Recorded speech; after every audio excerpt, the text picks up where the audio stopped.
This Walk-On Coach Conversation brought to you by Fareway of Waukon and Waukon State Bank. We're here with Indian coach Chad Beermann, and going back to last Friday night in the game against Waukon. Big play central, it looked like, for your team. A lot of momentum-changing plays, a lot of big plays, and a victory for the Indians. How'd you guys get it done? Well, we elected to take the ball, which was a big part of it because we returned the opening kickoff for a touchdown. They came out and were kind of running. Well, they were running out of the shotgun, which is something they haven't done, and so their kids weren't quite acclimated to it yet, and so they had some bad snaps go over the quarterback's head. And I think we intercepted 2 passes and recovered 4 fumbles. So we got 6 turnovers, and we had 34 points in the first quarter and ran like 6 offensive plays in that quarter. So I mean, it was pretty explosive.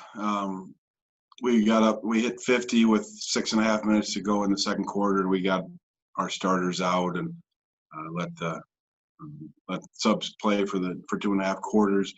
And actually, O-line left their kids in the whole game, which was actually good experience for our younger kids to get in there and perform, pretty well against them. I mean, they moved the ball and they put the 8 on there in the second half, and then so one got a couple scores, and so we got a lot of kids, a lot of play. We had like 27 kids make a tackle in the game.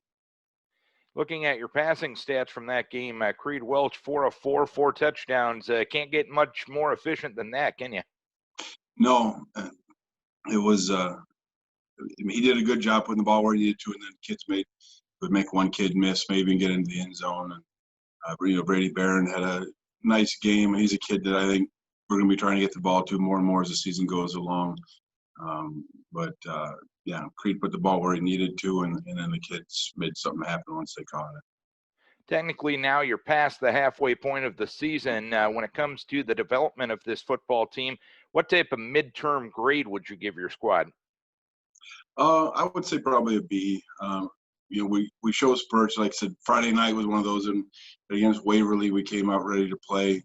And we had a couple up and down. So, with us, we're not going to have that game this week with Independence because of they got some kids that are out, and I don't know. I think we'll be all right with a bye, but it would have been nice to see how we would have continued to progress if we'd been able to get that game in. You got the word on Monday that the game was going to be canceled this week. Is that a little easier than some teams around the state that have gotten the word on Friday afternoon? Yeah, it is. We kind of looked around to see if there was any opportunities, but even Monday afternoon, I mean, you do most of your prep over the weekend, so there would have been a quick turnaround, kind of like the old playoff days, I guess, except you budget in days off then, and so it would have been a different situation trying to get our team ready, scouting reports ready, and that stuff. So I think in the long run, as far as playing or not playing this week, I think it'll be better. But we're mainly focusing in on ourselves and trying to get the kids better and healed up. We're actually pretty healthy for this late in the season, but I guess we'll see. And what went into the discussion on whether we should go find a game or whether we should just take the day off? How do you balance that all? How tough of a conversation is that with all the factors that are involved in a decision like that? Well, part of it is distance. I mean, because if you got a team that's 3-4 hours away, and you'd be going on the road for that, that's something to consider. And and there's some colds and flus and stuff going around right now too, on top of the virus everybody's worried about. So sticking kids on a bus for that time is something to think about. And just if your goal right now is to win a district title or as much of it as you can claim because you don't get to play anybody or everybody, that's another part of it. Do you want to go play because there were a couple 4A schools that were open and that were a little closer, but I don't know if we want to jump up that far just to get a game. So I think, like I said, we'll just use this to get ourselves better and get dialed in for next week. How will practice be different this week? How has it been different? How will it be different, knowing the fact that you don't have that game night to prepare for? Right now, we're just running against ourselves, running our defense against our offense with the Tuesday night's usual offensive night. So we had our one offense against our two defense, and then tomorrow night we'll go the other way with it, our one defense against our two offense. And Thursday we'll still do our regular Thursday night pregame prep, and then we'll probably end up having a scrimmage Friday as a regular practice. And where's that balance between getting after it and making sure you go at game speed on Friday, but at the same time realizing it's your teammates, so you got to be a little bit more careful?